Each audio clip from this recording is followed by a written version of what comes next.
Thimbam first bend இப்போ தான் cross பண்ணுறோம். திம்பம் மலைப்பகுதியில் போயிட்டுருக்கோம். எங்கே போயிட்டுருக்கோன்னா சோலோவாக பெங்களூருக்கு போயிட்டுருக்கோம். பெங்களூருக்கு எதுக்கு நம்ம போகிறோன்னா நம்ம ரெடிமேட் ஷாப்புக்கு பர்ச்சேஸ் பண்ணுறதுக்காக போகிறோம். அதை கொண்டே ஊசி வளைவு செகண்ட் பெண்டு மொத்தம் 27 பெண்டு இருக்குதுன்னு காட்டுது. அதில் இப்போ தான் நம்ம செகண்ட் பெண்ட்லேயே க்ராஸ் பண்ணுறோம். இன்னும் 25 கொண்டை ஊசி வளைவு இருக்குது.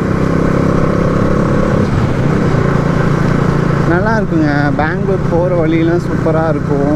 பட் அங்கே போனதுக்கப்புறம் தான் பயங்கர டிராஃபிக்காக இருக்கும்.